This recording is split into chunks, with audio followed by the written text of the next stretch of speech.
Effective cognitive strategies for managing classroom learning includes active methods like group work, mnemonics device for memories, metacognitive practice for self-reflection. Talking about the effectiveness of classroom, it can come with these differentiations.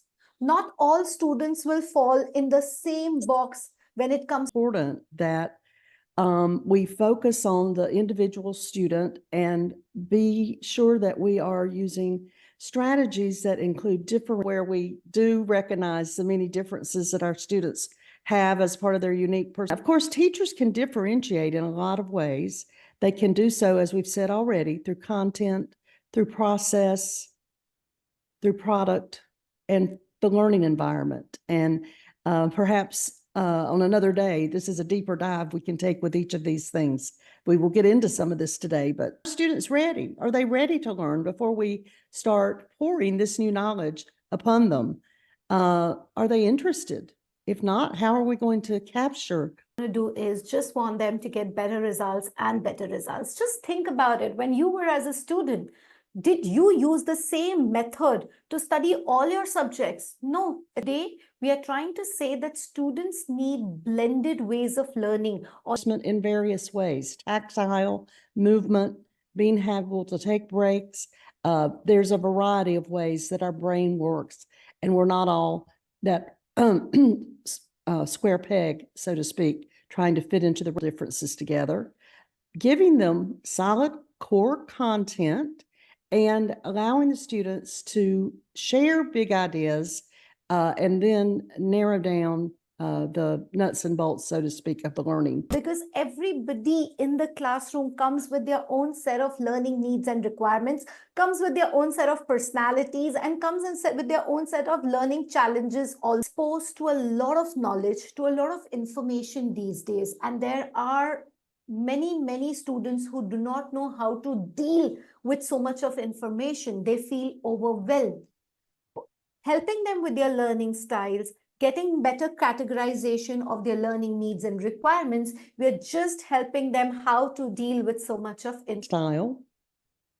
The assessment can be driven by customization, oftentimes giving students a choice of how they really respond well to this. I have found in my observations in classrooms, particularly in the age in which we're living now, with so much technology coming at students so rapidly, and their attention spans perhaps being not quite as long as ours have been as adults when we were younger. So using stations to involve setting up different spots in the classrooms where students can rotate to various tasks is important to be monitoring as they go, particularly for longer term assignments. This is on mastery, some on understanding, some on personal involvement or engagement with the lesson, and some on synthesis. How did we process through that learning? How are we going to apply that new learning? How are we going to demonstrate that we have captured that new learning?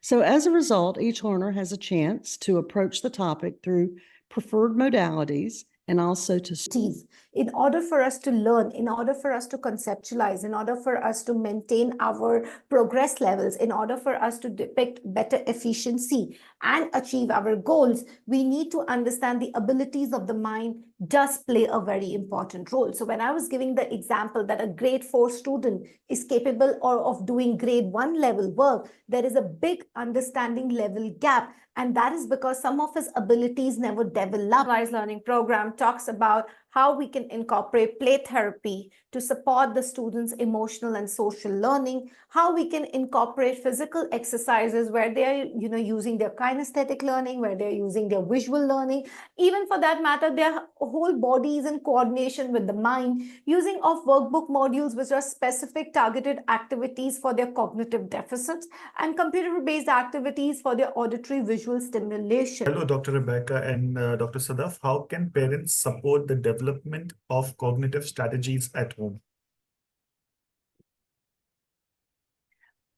There's multiple ways that can happen. I think, first of all, the parent, if the parent is engaged in what the student is doing and learning, and monitoring, that is key and essential. A situation where the parent is involved is very, I would propose to you to think about it like a child who is a primary student or a child who is 3 or 4 years old. How he or she is processing what they're learning may differ from that of someone who is 15 or 16. As their skills develop, the approaches to teaching and learning, become more detailed, more involved, with students' application of learning, with demonstrating perhaps math concepts, mastery of a particular piece of literature, whatever the case may be. But those cognitive skills are the premise and the basis for the student to be able to